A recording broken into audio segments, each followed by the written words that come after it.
Recipe టేబుల్కు స్వాగతం. ఈరోజు మువ్వన్నెల పెసరట్టు లేదా ట్రై కలర్ మూంగ్ దాల్ దోశ ఎలా ప్రిపేర్ చేసుకోవాలో చూద్దాం. రెగ్యులర్గా పెసరట్టు ఎలా తయారు చేయాలో మనందరికీ తెలుసు, కానీ రిపబ్లిక్ డే వచ్చేస్తుంది కాబట్టి నేను ఇలా ప్రిపేర్ చేశాను. కావాల్సిన పదార్థాలు: పెసలు 1 కప్పు, బియ్యం 1 టేబుల్ స్పూన్, జీలకర్ర 1 టేబుల్ స్పూన్, కొత్తిమీర 1 చిన్న కట్ట, తురిమిన క్యారెట్ 2 టేబుల్ స్పూన్స్, చాప్ చేసిన అల్లం ముక్క 2 ఇంచులు, ఉల్లిపాయ 1, వీటన్నిటిని సన్నగా కట్ చేసి పెట్టుకోండి. పచ్చిమిర్చి 5, నూనె ఫ్రై చేసుకోవడానికి సరిపడినంత, ఉప్పు రుచికి సరిపడినంత. ముందుగా ఎలా ప్రిపేర్ చేసుకోవాలో చూద్దాం.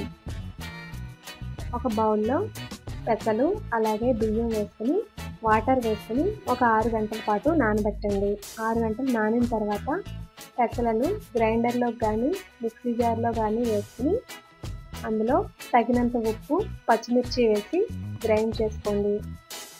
ఇలా మెత్తగా గ్రైండ్ చేసుకోవాలి. మిక్సీలో కన్నా గ్రైండర్లో అయితే పిండి బాగా స్మూత్గా ఉంటుంది. ఇప్పుడు కొంచెం పసుపు యాడ్ చేసుకుని బాగా మిక్స్ చేసుకోండి. పసుపు యాడ్ చేయడం వల్ల పెసరట్టు కలర్ బాగుంటుంది. ఇప్పుడు పాన్ను స్టవ్ మీద పెట్టుకుని ఉల్లిపాయ ముక్కను తీసుకుని రఫ్ చేసుకోవాలి. ఇలా రఫ్ చేసుకుంటే పెసరట్టు స్మూత్గా వస్తుంది. ఇప్పుడు పిండిని ఒక గరిటెతో తీసుకుని నెమ్మదిగా గరిటెను ప్రెస్ చేస్తూ దోశలాగా వేసుకోవాలి.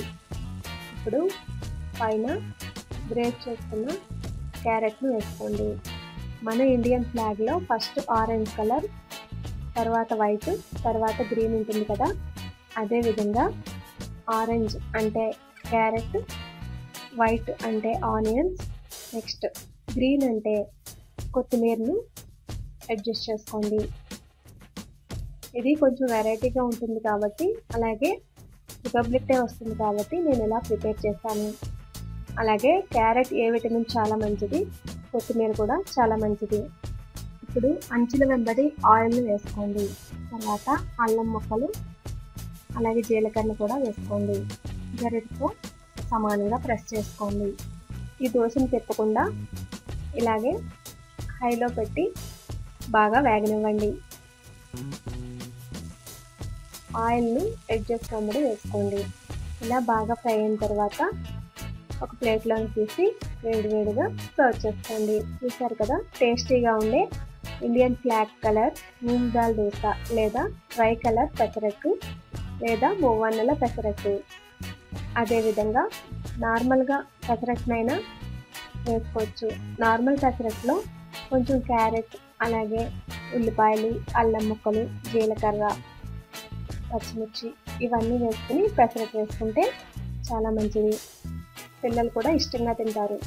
క్యారెట్ చాలామంది ఇష్టపడరు కాబట్టి పిల్లలకి పెసరట్టు వేసినప్పుడు ఇలా వేసి పెడితే వాళ్ళు ఇష్టంగా తింటారు. మీరు కూడా ట్రై చేయండి.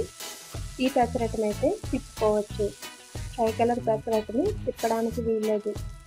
తిప్పడం వల్ల అవన్నీ ఊడిపోతాయి కాబట్టి అదేవిధంగా సర్వ్ చేసుకోండి. ఇప్పుడు ఈ దోశని ఫ్లిప్ చేసుకుని ప్లేట్లో తీసుకుని సర్వ్ చేసుకోండి. ఆల్రెడీ నేను పెసరట్టుని ఎలా వేయాలో పోస్ట్ చేశాను. అలాగే టమాటా పెసరట్టుని కూడా పోస్ట్ చేశాను. అదేవిధంగా ఇప్పుడు ట్రై కలర్ పెసరట్టుని పోస్ట్ చేస్తున్నాను. మీరు ఈ ట్రై కలర్ పెసరట్టుని ట్రై చేసి మీ ఫీడ్బ్యాక్ని నాకు పంపించండి.